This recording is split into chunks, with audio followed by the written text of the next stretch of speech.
O que aconteceu quando Trump e o secretário de Defesa confrontaram repórteres? Presidente discute a destruição do local nuclear do Irã e imprecisões da mídia. Here we go. Here's another one. Hello, sir. Thank you very We got them all today. Okay. So, Mr. President, you talked about expecting some on-the-ground assessments at Fordow and other sites. Now Is that Israeli and U.S.? It's been obliterated, Kelly. It's been What is your message then, sir, to the intelligence community when they present reports? You're not disputing the DIA report. You're just... They presented a report that wasn't finished. We're talking about something that took place 3 days ago. I understand that's the report was done 2 days ago. Wait a minute. Yes. They didn't see it. All they can do is take a guess. Now, if you take a look at the pictures, if you take a look how it's all blackened, you know the fire and brimstone is all underground because it's granite and it's all underground. You don't show it. But even there, with all of that being said, the whole area for 75 yards around the hole where it hit is black with fire.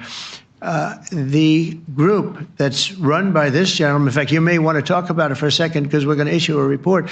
And I think it's not even a very exciting report at this point. It's been obliterated, totally obliterated. And they did a report, but it was like, if you look at the dates, it's just a few days after it happened. Sir. So they didn't see it. They said it may be very severe. Understood. Do you have a message for the intelligence community, though, in terms of unvarnished information getting to you, that it's not... I don't really have a message. I would say issue the report when you know what happened. I wouldn't say that it could be severe or maybe not. They use the word severe. It could be severe or maybe it's not. And so people like you picked up and said, oh, it's not severe. No, the report was not a complete report. Yeah, the message was probably wait till you know the answer before you... And sir, did you not have a public component to your Zelensky meeting for a tactical reason with President Putin? Let him answer this one. Hello, Mr. Secretary. Yeah. There's a reason the president calls out fake news for what it is. These pilots, these refuelers, these fighters, these air defenders, the skill and the courage it took to go into enemy territory flying 36 hours on behalf of the American people and the world to take out a nuclear program is beyond what anyone in this audience can fathom. And then the instinct of CNN, the instinct of the New York Times is to try to find a way to spin it for their own political reasons to try to hurt President Trump or our country. They don't care what the troops think. They don't care what the world thinks. They want to spin it to try to make him look bad based on a leak. Of course, we've all seen plenty of leakers. And what do leakers do? They have agendas. And what do? Do they share the whole information or just the part that they want to introduce? And when they introduce that preliminary report that's deemed to be a low assessment, you know what a low assessment means? Low confidence in the data in that report. And why is there low confidence? Because all of the evidence of what was just bombed by 12 30,000-pound bombs is buried under a mountain, devastated and obliterated.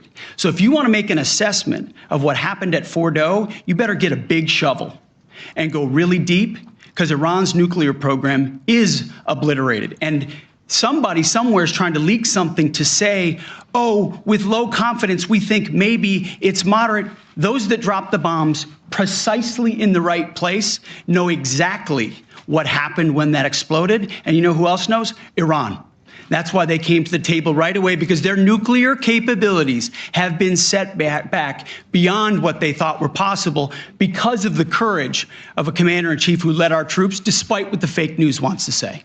But you're not disputing the report said what it said, even though it was initial. The report said what it said, and it was fine. It was severe, they think, but they had no idea. They shouldn't have issued a report until they did, but we've gotten the information. I think Pete said it better than you can say it.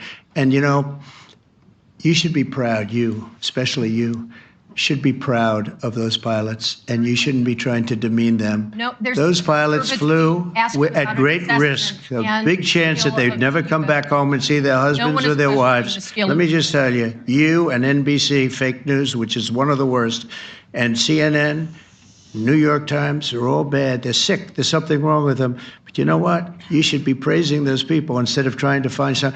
By getting me, by trying to go and get me, you're hurting those people. They were devastated. You know, I got a call from Missouri, great state, that I won 3 times by a lot. And I got a call that the pilots and the people on the plane were devastated because they were trying to minimize the attack. And they all said it was hit. But we don't think it was really maybe hit that badly. And they were devastated. They put their lives on the line, and then they have, and I'm not referring to you, but real scum come out and write reports that are as negative as they could possibly be. It should be the opposite. You should make them heroes and heroines. You should make them really people that they were so devastated when they heard this news. And you know what they said? One of them, I spoke to one of them, said, "Sir, we hit the site. It was perfect. It was dead on," because they don't understand fake news, because they have a normal life, except they have to fly very big, very fast planes. But it's a shame. You should be making them heroes. All right, in the back.